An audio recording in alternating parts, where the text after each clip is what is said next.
माझे नाव सुंदराज किशोर जाधव. मी आयकॅनमध्ये 1 मार्च 2023ला आलो होतो पहिल्यांदा. जेव्हा मी आलो तेव्हा मला माहीत नव्हतं की सेनेसिल नावाची गोष्ट काय असते किंवा अदर कॉम्पिटिटिव्ह एक्झाम्स काय असतात. जसं जसं मी इथं राहायला शिकलो, आमचे लेक्चर सुरू झाले तेव्हा मला कळलं की सेनेसिल सिलेबस नक्की काय असते आणि पुढे जाऊन ह्या सिलेबसचा किंवा ह्या कॉम्पिटिटिव्ह एक्झामचा फायदा काय असतो. त्यानंतर मी असं गोष्ट मनावर घेतलं की मला हे करायचं आहे आजपासून. मग आमचे लेक्चर सुरू झाले त्यामध्ये मला पहिल्यांदा काही जमत नव्हतं. असं वाटलं की मला काय जमणार नाही. सिलेबस हार्ड जात होता मला. त्यानंतर काही शिक्षकांनी मला गाईड केलं. त्यानंतर मी ट्राय केलं. म्हणलं आपण एकदा करून बघूया की आपल्याला जमतं आहे का. तर मी हळूहळू ट्राय केलं, प्रॅक्टिस करत गेलो. कधीच हार नाही मानली आणि जसं मी प्रॅक्टिस करत गेलो तसं तसं माझ्या कन्सेप्ट क्लिअर होत गेला आणि जशा माझा कन्सेप्ट क्लिअर होत गेला माझे मार्क्स चांगले लागले.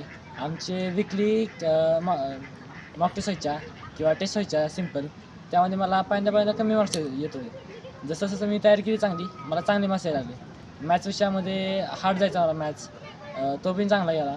आणि त्यानंतर आमचे ऑगस्टनंतर आमचे 400 मार्काचे पेपर सुरू झाले.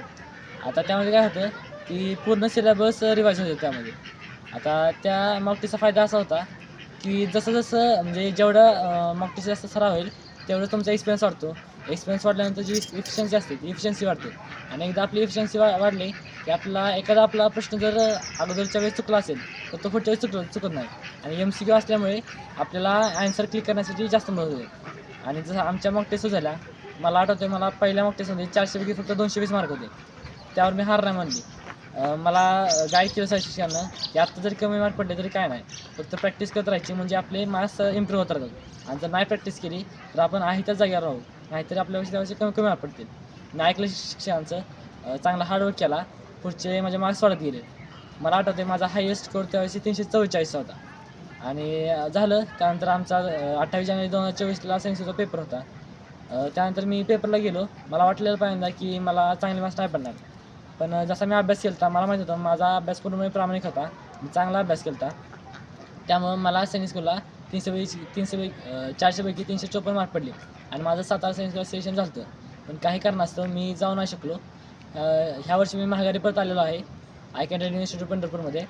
सो ह्यावेळेस असं आहे की ह्यामध्ये ग्राउंड फॅसिलिटीज आहेत, इम्प्रूव्हमेंट झाली, इन्फ्रास्ट्रक्चर चांगलं वाढवलं आहे, मुलांसाठी खेळायची व्यवस्था आहे किंवा अदर स्पोर्ट्स आहेत, जेवण चांगलं आहे किंवा अदर फॅसिलिटीज पण चांगले आहेत.